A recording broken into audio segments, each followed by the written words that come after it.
Leader follower architecture में मुझे एक मिसकंसेप्शन था कि जो मास्टर नोड होता है और जो फॉलोवर नोड्स होते हैं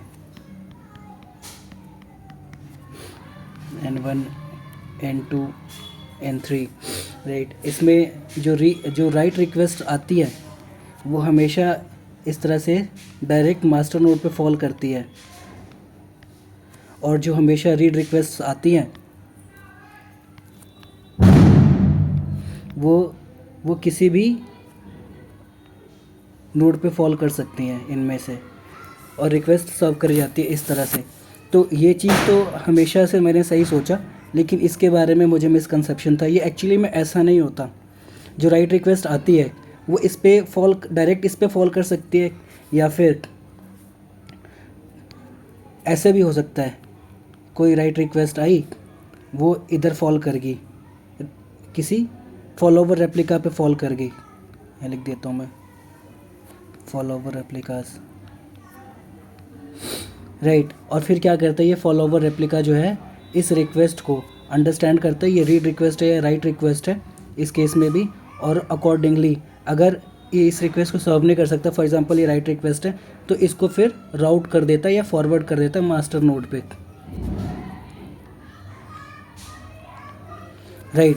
और फिर अकॉर्डिंगली क्या होता है कि ये मास्टर नोड इस रिक्वेस्ट को प्रोसेस करता है और रेस्पॉन्स इसको भेज देता है, और फिर ये वाला रेस्पॉन्स जो है इधर फॉरवर्ड कर दिया जाता है।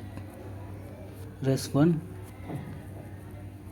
मैं सीक्वेंस में दिखाया तो 1 और 2 सीक्वेंस रिपीट करते हैं, ठीक है। एक छोटा सा एग्जांपल दिखाता हूँ।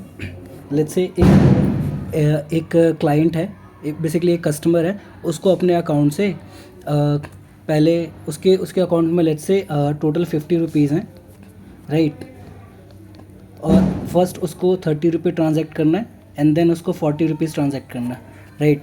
तो हमारे पास लेट्स से एक मास्टर नोड है हमारा,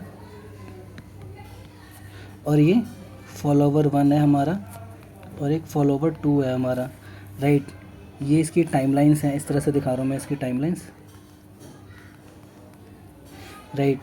तो क्या हुआ कि पहले कस्टमर जो है लेट्स से सेम अकाउंट से, एक अकाउंट है उसमें 50 रुपीज़ हैं, सेम अकाउंट से पहले 30 और बाद में 40 रुपीज़ ट्रांजैक्ट करने हैं, और लेट्स से 2 क्लाइंट्स हैं हमारे पास, राइट। एक हो गया क्लाइंट 1 और let's call it client 2, right. तो क्या हुआ, लेट्स से क्लाइंट 1 ने रिक्वेस्ट किया, ये डायरेक्ट फॉल किया मास्टर नोड पे, इसमें ट्रांजैक्ट करना था 30 रुपीज़ को, 30 रुपीज़ का ट्रांजैक्शन करना था, और ये क्लाइंट 2 था, इसको 40 रुपीज़ का ट्रांजैक्शन करना था। पहले ये रिक्वेस्ट से फॉल करती है, इसको 40 रुपीज़ का ट्रांजैक्शन करना था, ये फॉलोवर 1 पे फॉल करता है, ये 40 रुपीज़, राइट। ये सेकेंड टाइप है। तो मैंने रिक्वेस्ट को ऑर्डर इसलिए कर दिया सो दैट, क्योंकि मास्टर अपने एंड पे भी क्या करेगा कि सिंगल नोड है, तो ये आराम से डिसाइड कर सकते हैं इसको कौन सी रिक्वेस्ट पहले प्रोसेस करनी है किसी पर्टिकुलर अकाउंट के लिए, राइट। इसलिए मैंने इसको ऑर्डरिंग दे दी कि मास्टर नोड में लेट्स से इस रिक्वेस्ट को पहले प्रोसेस करता है, बाद में इस रिक्वेस्ट को। होगा क्या कि ये डायरेक्ट इस पर फॉल करती है, ये इस रिक्वेस्ट को प्रोसेस करेगा, 50 रुपीज़ थे, 50 में से 30 डिडक्ट करके जो भी है ट्रांजैक्शन कर देगा 30 का, इसके पास 20 रुपीज़ बचेंगे, और फिर ये रिस्पॉन्स रिटर्न कर देगा, राइट।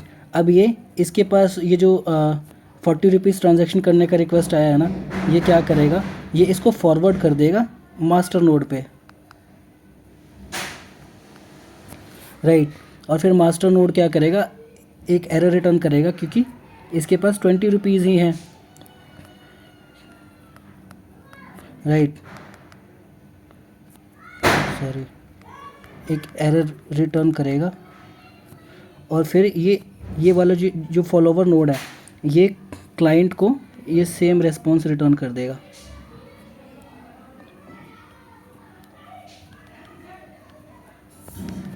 इस तरह से ये चीज़ होती है।